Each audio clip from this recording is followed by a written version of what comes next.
why you have to buy some product. I mean, what is the motive behind you buying any kind of product, program, process, services, whatever? That's what is we are supposed to tell to all these things today. By the way, if you noticed that people usually don't try to buy just by themselves. So what are those areas? Let's do one thing. Let's jump in today, and in the next few minutes, I'm going to give you a detailed explanation of a combination of a lot of psychology stuff and many other things that actually drives people to buy. These are the 8 motives for which a person buys. So let's jump into our session today. And what I would like to start off with is the reason. And the first reason is here. Okay. The first thing is anyone who tries to buy certain things, they're actually trying to solve some real problems. And that's the same reason I'll be talking about the why you should know about these motives. The topic today is the 8 buying motives. And the first thing is to solve a real problem. When I say real problem, I'm not talking about something of their past, something of their future, but something that is happening right away, right now, and that is something that is very, very important and impactful. When you start learning about these 8 buying motives, you will also learn about how to predict the demand. And this prediction of the demand is a great power and a great tool for you and your business as well. We will do a little bit of an R&D, and this 8 motives is also going to help you to get into high impact marketing communication systems that you can design, targeting the right ideal customer, ICP, that is ideal customer persona, and it would also help you to justify the price and streamline your sales team and thereby increase loyalty in your business. So is it a good reason? Shall we start? So the first thing before I start talking about these 8 motives is a very favorite topic of mine, which I call it as the value formula. Now, quickly, let me tell you in less than 30 seconds what exactly is value formula. Let's look into this. This part that is called as D. D means desire, any kind of hope, desire, wish, or want that you have. If you can increase this desire, if you can increase the PPD, okay, it is the probability and positioning of the desire. That means if you can show him certain things by which he feels comfortable and he can predict that he is going in the right direction where he is supposed to go and he is supposed to get those expectation stings, then your speed of closing and speed of the business is increased, because now he can actually think of a short way of getting into his destination and his desire. If you can put a little bit of proof by sampling or giving a demonstration and showing him the proof of a micro result, this is something which I call it as the top up. Now, what all things you need to reduce? You need to reduce the time, reduce the energy, efficiency. Okay, when I say efficiency, I mean to say you can actually help this person to reduce his investment of energy, investment of sacrifice. That means reducing his sacrificing of whatever. Maybe he's sacrificing time, sacrificing a lot of connections. And the last one is reducing his risk. So any kind of combination that comes into this formula, which is helping them to increase their desire, you are looking at, let's say, 10 units. Now you are looking at 100 units. Number 2, reaching to 10 units was difficult. Now with this particular tool, this particular services, now you can go to 100. Now that increases the value. And if I can give you a little bit of a proof, awesome. And what all things I can decrease? So it can be a time, energy, sacrifice, and risk. So if this combination works good, any kind of a combination, then this is something which will fit into something which we call it as the value formula. Now, it is important for you to know this because the 8 different motives, okay, 8 different buying motives of an ideal persona is 110% connected to this formula. Okay, now let's go to the first one. The first motive why people love to buy certain things, okay, is I've not put it in kind of a priority, but I'm putting it in on 8 different segments. The first one is called as the financial gain. So when I talk about financial gain, It can be divided into two parts. It can be also into financial security or risk mitigation. That means you are trying to have something so that in future you don't have that financial risk systems as well. So anything that you are doing right now, anything that you are buying that can help you to save money in the future, save money right now, help you to stop a leakage, stop extra expenses. These are all the financial gains that you can think of. So whenever you're buying anything, okay, any products. Next one is called as the need. So what do I mean by need? Now, need can be classified into multiple things. It can be basic, comfort, luxury, status, and hoarding. Need, if it is a basic need, that means it is a must-have. You need to have these things, okay? Basic food, shelter, clothing, blah, blah. Comfort, anything that you wish, want, but it is not a mandate. You can survive without that. Luxury is anything that is a little bit much more exotic, I must say. Then comes the status. Status is all about feel-good factor. So this is here, the feel-good factor. Hoarding is something that you are doing in case of emergency, security, status, or preserving something for your future so that you can have a fantastic future in the later stages. So this is the second part. Now let's go to the third part, which is called as health. So when I say health, let me put in this way. Yeah. So when I say health, I'm talking about a couple of things. This can be physical, wellness, mental, social, spiritual, or community basics. These are different kind of health systems. So people usually buy because physical might be, I need a medicine, I need a bandage, I need a cushion to sit here. So this is my physical fitness, might be on wellness, right? Wellness, certain food products, vitamins, blah, blah, okay? Or might be a yoga, might be a trainer. These are all the health-based purchases. Mental well-being, might be I want to listen to some great music, listen to some great podcast, or buying some new programs, anything that is helping me to have my mental peace. Social health is something where you purchase based on certain things. The community is for the well-being of the community, right? For example, I have a friend and he was a drummer and he had to make a complete soundproof system because to help his social life to be more secure. Otherwise, every time somebody is going to knock, hey, stop the noise. So there are certain things which is spiritual, and then comes the community, right? I mean, to be in that community, you need to buy certain things. Just a few days back, there was a community of people who were an association, and all of them wanted to have a particular kind of a dress or a uniform or a badge, and they have to purchase that. Nowadays, if you go to school, all the uniform for the kids, you have to buy that particular thing from the same school, the same stop, the shop.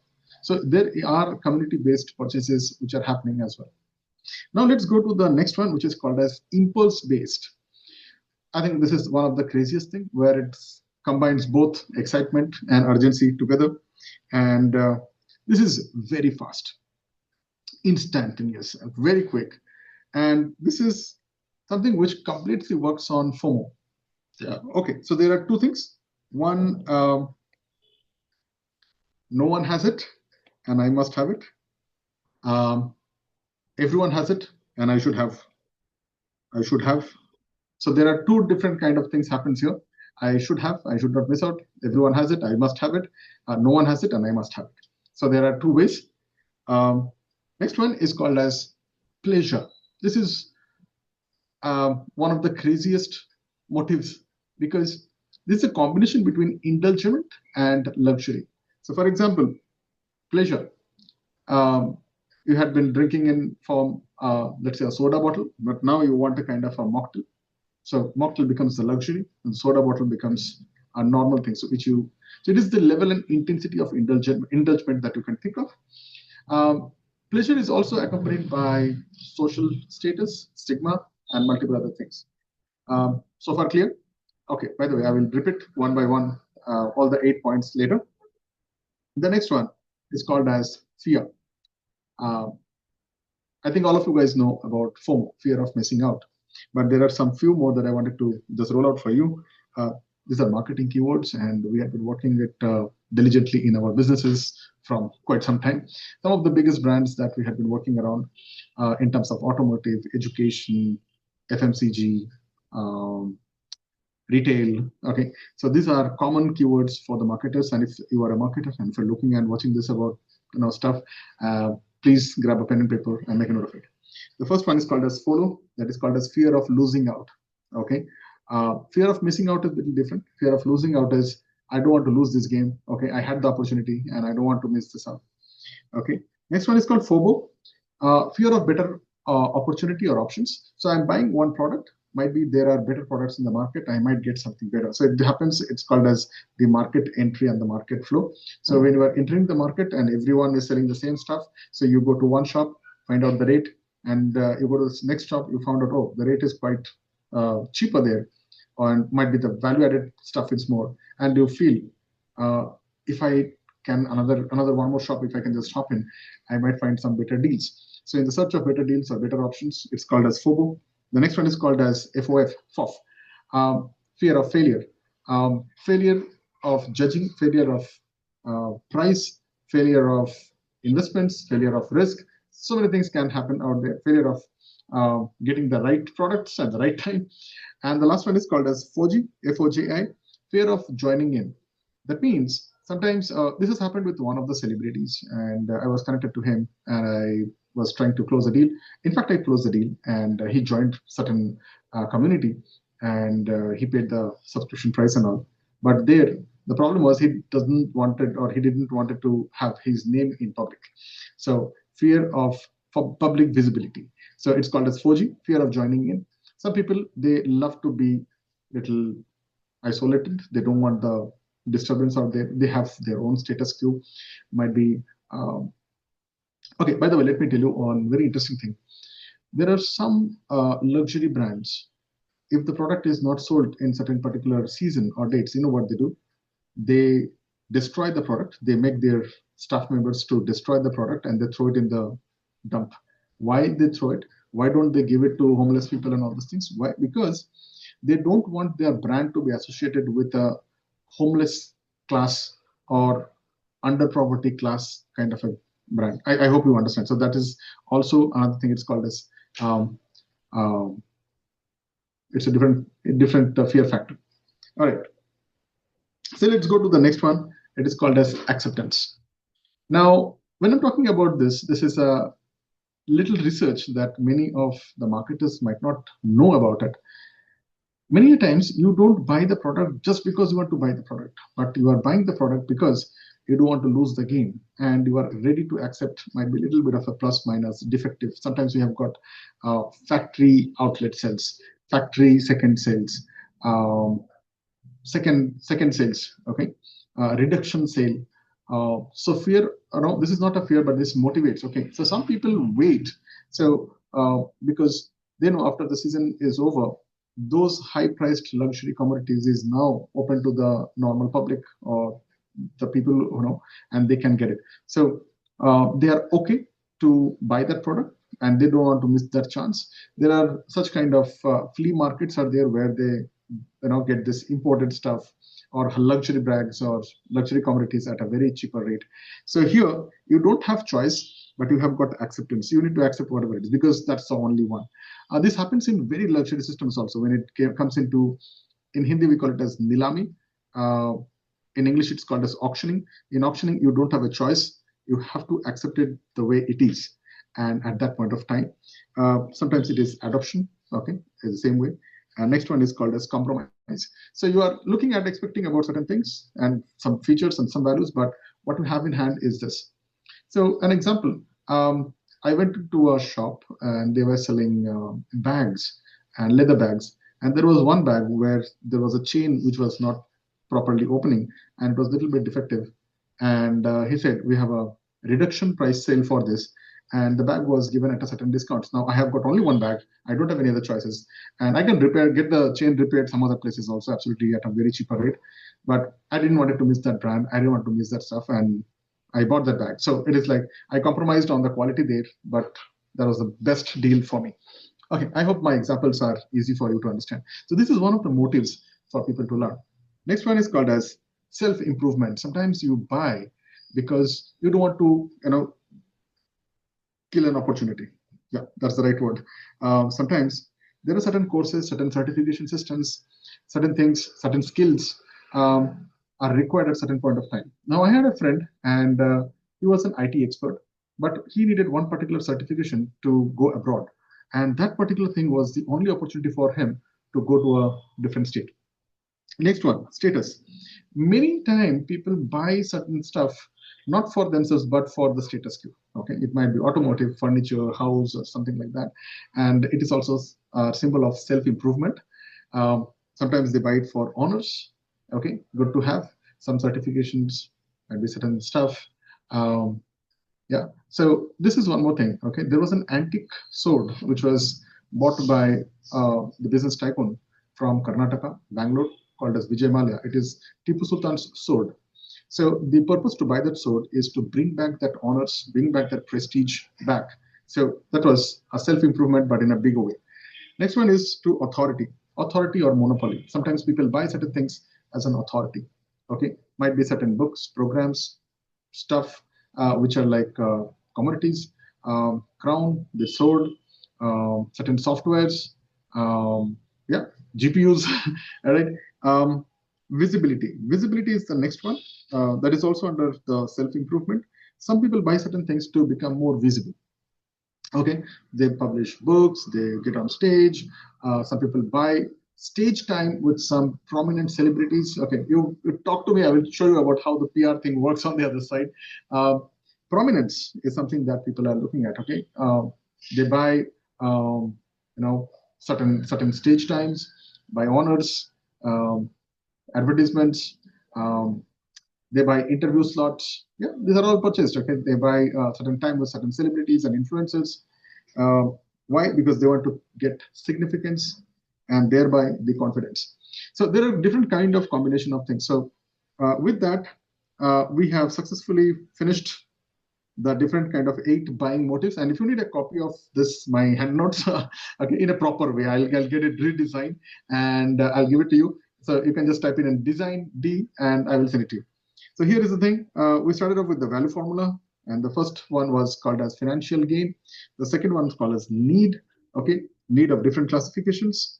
Then we went into the health-based stuff.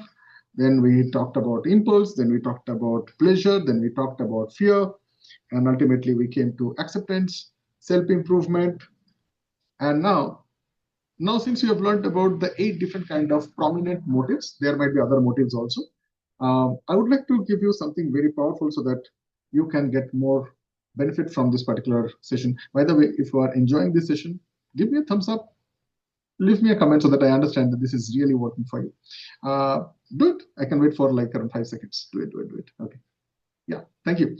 All right. So I'm going to give you something called as a tri-cycle framework that would help you to increase your business and help you to business and to scale up your sales as well. So this tri-cycle methodology is basically divided into 3 parts. So these are the motives for which your business can thrive if you can and if you understand the 3 components. One is the psychological factor, second one is the social factor, and third one is the cultural factor. I repeat, psychological, social, okay, can you see my finger? Yeah, psychological, social, and cultural. Okay, now you might be thinking, okay, what exactly is the psychology stuff? So I thought of giving you deeper understanding. So when I say psychological, I mean to say anything that is helping them to get their motivation and desire, anything that is helping them to perceive, anything that is helping them to educate, learn, and experience. These are certain things which helps them to get connected to one particular product or services. Now they have got more clarity, they have got more purposes aligned with why they should need about it. And there are certain beliefs and attitude also. So I'm talking about preconceived notion, right? Some people have this. So these all comes under the psychological factors that drives the motives for people to purchase. Okay, the next one out of this tricycle combination, the second one is called as the social factors. So when I'm talking about the social factors, please understand there are certain reference groups people are looking for validation. So when you buy anything on social, what do you call this, sites like Amazon, Flipkart, and so on and so forth, you're looking at the 5-star rating or the validation certification, how many clicks, how many likes, how many people have seen it. Even nowadays, when you are looking at LinkedIn or Facebook or any kind of social posts, you are always scrolling and looking at how many people have actually seen it, how many people have liked it or shared their emojis and so many things, right? Why? Because you're looking at a reference group, number of people who have validated this, number of people who have got into this comparison mode. So this can be anyone. It can be friends, family, co-workers, or people around. The next one is called as family or third party. This influences the buying motive. For example, one of my friends wanted to buy a real estate, and the building was nice, everything was good. But one of his cousins, he invited an expert Vastu. So Vastu, if you do not know, a person who knows about which is what direction and what has to be done. Now he was a third party guy. He influenced the buying motive. He said, okay, if everything is good, provided if the balcony would have been in this side and kitchen would have been this side and some, the water should be in this side. So he knows things. So these are subject matter experts and people who can do it. So similarly, we have got roles and statuses. There are certain experts who can guide. So for example, one of my friend is an amazing biker, and this is what happened. We went for a party, and there was another friend who was supposed to buy a two-wheeler, and he wanted to go for a long drive. And this person, okay, since he is an expert and he is into some biker community, he can suggest better things, and he drives certain decisions. In fact, certain extra things that he has to purchase, because this person was talking about like extra gears, fittings, and helmets, and camera, and jackets, and so on and so forth. Status. Some people have higher status. The person might be in your community, the person who is into a high level of a designation. So he can also influence the buying motive and the buying intention also, because he is taken as a prominent person, and his point of view is also important as well. Okay. Next one is the third part, which is called as the cultural factors. So what are the cultural factors? This is one of the most important, guys. Don't miss this out. Cultural factors, it depends upon culture, value, belief, different kind of customs. So in certain family, they have certain customs, okay, in terms of marriage, in terms of maybe certain other anniversary or some other festivals, and they have certain things to buy. For example, in one of our colleagues' family, they have a custom to buy X amount of specific number of gifts for the other groom. The groom side, they have to give certain things. Okay, it's a custom, it's a ritual that has just been done. So that particular thing has to be done. Next one, behavior learned by member of a society. So might be in the community, there is a particular person who has learned, okay, if you do this way and if you buy this, then this makes great. So in India, dowry is banned right now. So someone found out a very nice way to gift, the word is called gift the new couple about certain things, and they give it after, let's say, 10 years of they being together. So these are different kind of insurance systems or some kind of things which are the delayed system. Now this is something that he learned from a different place, and this gentleman was first one to implement. And now the two-person, even though they fight on stuff, but they have to stay together for 10 years or whatever the span to get the benefit of that particular gift. So these are new stuff, okay? There is something called as subculture. These are groups from these groups. This can be religious groups, geographic regions. This can be, generational. So for example, Gen Z, Gen Alpha, they have their different cultures and they need different kind of things. Just imagine around 20 years back, there was nothing called as PUBG, right? There's nothing, right? But now the new generation, they have different kind of things to buy. They have got different AI tools. This was not something that we had been spending around 15, 20 years back. But now there are different softwares you have to pay. You cannot stay without that, right? Many of the Gen Zs and experts say that this new generations, they can't stay without an AI, without an internet. So internet was not there around 30 years, 40 years back, right? At least not in India. Now you have got extra things. So these are like cultural things that you have to purchase now. These moves, these are the motives. I hope this is a very deep session, in fact. So I wanted to just focus on certain things, which is called as the social class. This is a very, very dynamic information. People based on different occupation, might be designations, and income level and education, they highly influence necessity to luxury conversion also, or luxury to necessity conversion. But that is a very rare chances. And I hope you can get some examples out there. So when you are talking to somebody and he has a higher designation, higher income, the way he looks at certain things in that particular family or the association, he can actually drive the necessity into a luxury and the luxury into a necessity. Okay, it depends upon him. So the lower income guy will drive the luxury into necessity, the necessity into luxury, and the higher income guy will take the necessity into, luxury into necessity. I hope you got this. All right. So what are the action points? What you guys can do? So there are 4 action points.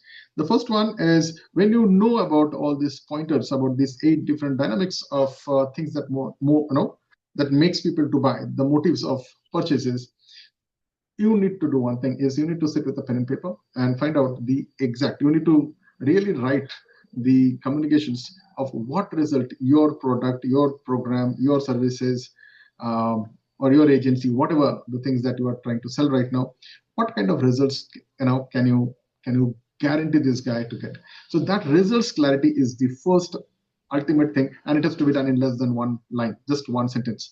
I'll give you my example in some time. Maybe I can give it right away. So I work with OPC, that is 1-person company owners, coaches, consultants, influencers, who are suffering from lead generation, who have a sad pipeline and they're not able to convert, or they have a poor packaging and they're looking to scale up. That's what I help them out with. Good. So results are very clear, and this all happens in less than 28 weeks. Okay. And I have got something. So here is the thing. It has to be simple, easy to communicate. Okay. Gone are those days. I worked with luxury brands, and fashion brands, might be hotels. Did you see some of the menu cards? Oh my God, you don't understand what is that exactly. And when you see the actual product coming into it, you are like, oh my God, this is it. Right? Let me know in the comment section if you have gone through some kind of a hotel experiences or food experience on a restaurant and you had that. Next one, review, adapt, iterate relentlessly. So get into this constant habit of understanding what is exactly happening, and that is possible when you start reviewing things. After reviewing, you need to adopt, and find out what are the things that have to be changed. Iterate it immediately, every time, as soon as possible, so that you start getting into the most appropriate master product of yours. The next point is implement Pareto principle. It is not mandated that you have to make 100% accurate systems. You will make somewhere around 70 to 80% and leave 20% for different kind of things. It can be disruption, it can be deviation, it can be distraction, and it can be completely a new diversification also. So I've given you some 4 Ds, right? I'll just write it down somewhere here. The 4D, distraction, yeah, deviation,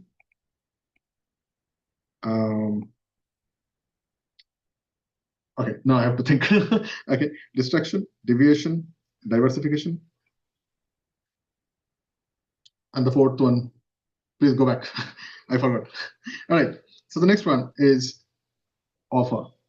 This is a very powerful thing. People talk about, okay, Godfather offer, then they have got some crazy words like, offer, irresistible offer. Okay, look, buddy, I had been closing deals from last, I don't know how many decades now. And the only thing that I can tell you, after thousands and thousands of calls, meetings, top-end board meetings, and many other things, closing around, I don't know, crores of businesses, the only thing I understood, it is not the offer. Position your system and process in such a way that their only choice is us, that means me or my product or us and our company, and right now, not later, and create this only factor. I call it as the authority factor. So did you get my point? So right now, if you are a coach consultant, now here is something that I am putting in, and you are looking for someone to help you and guide you, even if you have never done it. You are just starting, or you are a pro, or you have started, but somewhere it is not working out. You have tried, tested multiple things. You have tried a funnel system, advertisement, hired agencies, purchased plenty of courses. You have been working under some influencer, you've got crazy amount of testimonials, but your bank balance is really crying out louder from your wallet and pocket that help me, feed me, then here is the thing. So this is the concept that I would like to tell you. It's called as biz growth. So I mean to say, here, we are not teaching and training you anything. There is no other courses or programs. So what I'm trying to do is, I have got content which actually are called as instructional contents. That means it will tell you what to do and how to do. It is usually around 15 minutes to 20 minutes long, right? We make it easy and simple for you. If I just give you a content, it's not going to be of any use. So what we do is we add certain tools. These tools accelerate the process. You don't have to learn about how the tool is designed, from where I'm getting the tool. You don't have to break your head. It's like if I ask you to create a circle. Now you can do it by freehand, it will take 10,000 hours. Okay, there is a statement in the industry that to master anything, you need 10,000 hours. Or else you can take a compass and do it. But again, the compass has to be corrected and it has to be calibrated and so on and so forth. But if I tell you, take a bangle, the bangle from maybe, or any one of the household, you might get a bangle. Put the bangle, make it round, and just do it. The same circle will happen everywhere. Even you do it or somebody else, and even the person, if he can't see also, just in the darkness, he can do it, and an exact circle will come. These are called as the tools. You don't have to bother, right? You don't have to know about how the tool was designed. So I'll give you the content, I'll give you the tools.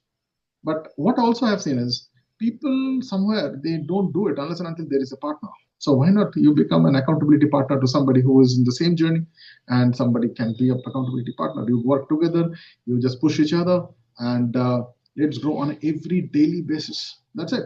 And if you can just stay with this system for 40 minutes max per day and measure your growth on a daily basis, crazy thing happens within the next couple of months. Yep. Next one is a community where it is not only you. There are people who have already started. There are people who have just started. And you are there. So you can learn from the people who have already been there, done it, and dusted it. And you can also guide people who are new. And now this creates a beautiful community of people. It's a same focus community, and you don't have to rely on me or some other systems. It is like you organizing things. It helps you to network. It helps you to position. It helps to kill your introverted systems. It helps you to be on stage. It helps you to become more connective and convert more strangers into friends. How does that sound? Next one, I give you something called as APA. It is called as anti-procrastination assets. Yes, these are miniature, powerful catalytic tools that actually does the things for you. Yeah, it can be a framework, it can be a GPT, it can be a concept systems, it can be a done for you system. Yeah, so for example, we have something called as a one-page content creator system. It works without any chat GPT. It works without any agency. You don't have to be a content creator or an expert. So this is just one example I'm telling you. This kind of systems can create unlimited kind of content which any agency or any content expert or any chat GPT cannot do anything. Am I against chat GPT? No. I'm telling you that this is something so authentic, only it can work with you. Your life, your experience, no one knows. Not even ChatGPT, it's only you, and how authentic it's going to be. Now, next one is called as OHD. This one, OHD means open house discussion sessions. We have our doubt clearance sessions every week where we help you solve the problems. And if there are any doubts and challenges, we sit there and we try to solve this as a group, as a team, as a system. And by the way, if you need any kind of support, we have a 24 hours mail support. We work this out. And if you need anything which is more advanced levels and you need more focus time, then you can definitely get into the advanced levels. And if you are eligible, then we jump on a call and we do it. So if you want to know more about this entire system, how we work it, this is called, just type in grow and we will send you a document. You can go through this, and if you are eligible, then we can start working as soon as possible. By the way, with this particular session, we are starting next week. And if we are having seats, I'm not creating a crazy urgency and all those things. Okay, it is not like that. The thing is, the lesser number of people, the more time we can spend together, the more we can work with each other. We can handle systems and processes. The entire idea is to help you reach to a mark, and once you have reached to that mark, then we start working together where you do what you are good at and we do what we are good at, and we collaborate and we work on a particular way and a system to follow. All right, so that's all from my side. So stay consistent, stay grounded, Grow with dignity. You grow, I glow. See you. Sign out right now. Bye bye. Take care. This is your Dada, Dr. Amit. I'll see you in the next video.